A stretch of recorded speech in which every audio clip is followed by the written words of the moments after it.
The Pitfalls of Huckstering. Where will it all end? An indication of where we are going came to me in the mails, unsolicited under the postage paid stamp of a non-profit organisation. The organisation is Palatine Missionaries of Baltimore, Maryland. I shall quote from the envelope itself. Postmaster. Contents. Sweepstakes notification numbers enclosed. $14,000 sweepstakes. You have 5 chances to win 120 prizes. On the back, 2 1970 Oldsmobiles, or $3,500 cash, 100 Kodak movie cameras, or $35, 10 color TVs, or $350 cash. Inside was a promotional. Today may be your lucky day. Why such a fantastic giveaway?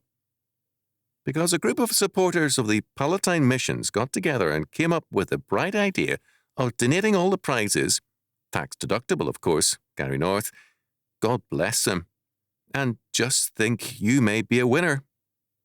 Why sweepstakes? Simply to call attention in a dramatic way to the needs of the poor, hungry and sick children in the Palatine Missions.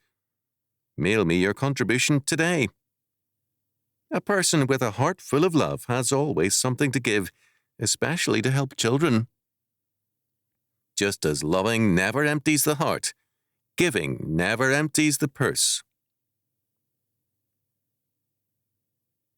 When Bruce Barton wrote The Man Nobody Knows half a century ago, he was trying to bring a degree of sanctity into the world of business.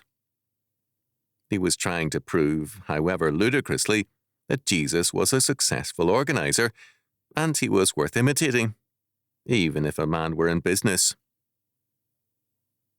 Barton's liberal theology at least let him try to bring ethics into business, although it involved a rewriting of church history. Today, all good pastors, liberal or conservative, officially ridicule Barton's book, if they have ever heard of it. Yet they have become far more perverse than Barton. They are not telling the businessmen to imitate Jesus. They're trying to convince the followers of Jesus to imitate the businessman, and not the ethical businessman, but the huckster. Tell the half-truth. Unchanging income, permanent, for life, but get that contract signed. Promise those colour television sets, but make sure the sheep empty those wallets that never empty. Tell you what I'm going to do, this week and this week only. All your money down, but a whole lifetime to get it back. The institutional church is not an insurance company.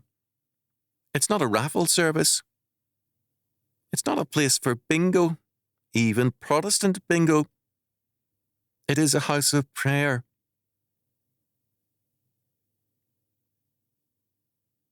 The Riverside, California Press Enterprise, August the 29th, 1970, printed a column under Religion Today by Reverend Lester Kinsolving. The article was under this headline, Shearing of the Sheep. Mr. Kinsolving provided a whole rogues gallery of ordained fundamentalist ministers who promoted the sale of bonds, in this case, Baptist bonds.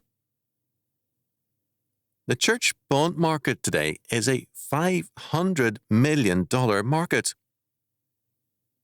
Kinsolving writes, potential investors were promised an opportunity to do your Christian duty at 7% by investing in bonds issued by BBU, Bethel Baptist University, a high-caliber, accredited university that doesn't mock God, teach atheism, or wreck the student's faith. The pious investors poured more than $1 million into this Oklahoma enterprise, only to learn, after its operators had vanished, that it had never been accredited and that its final enrollment had been 4 students. Such shearing of the sheep is no rarity. One promoter arranged a $20,000 bond issue for a small Arkansas church, but sold $40,000 worth, skipping town with the difference. The Golden Circle Gospel Federation sold $44,000 worth of what is claimed were church bonds, and then tried to invest the money in a Santa Barbara oil exploration firm when the Securities and Exchange Commission caught up with them. Claude M. Bond of Gideon Church Builders was permanently enjoined from selling bonds issued by 30 churches in the Dallas-Fort Worth area. The SEC charged that Bond had misled investors by telling them, "There has never been a known defaulted church bond."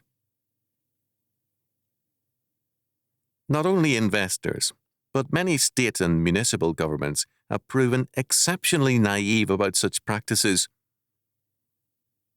For church sponsorship of such bond issues often means there is no requirement that the stock be registered or backed up with evidence of the institution's ability to repay. Horrifying. Exceptional. What else should Christians expect when churches encourage the violation of God's imposed limitations on the members, the hierarchy, and the type of financing legitimate for each aspect of God's kingdom? Protestants may complain that such examples of defaulting or huckstering are not typical. That is not the point, however. What is crucial is not the fact that these fundamentalist, quote, entrepreneurs may be in control of only a small percentage of church trust funds. What is crucial is that the churches establish the funds in the first place. It is not simply that the churches are not so efficient as General Motors is in the handling of their internal and external debt. What is intolerable is that they should imitate the kind of debt contracts that General Motors, as a profit-making business, finds it profitable to agree to. General Motors is not the institutional church, and it is not under the same restrictions regarding the giving and taking of interest. General Motors, unlike the institutional church, is not a house of prayer.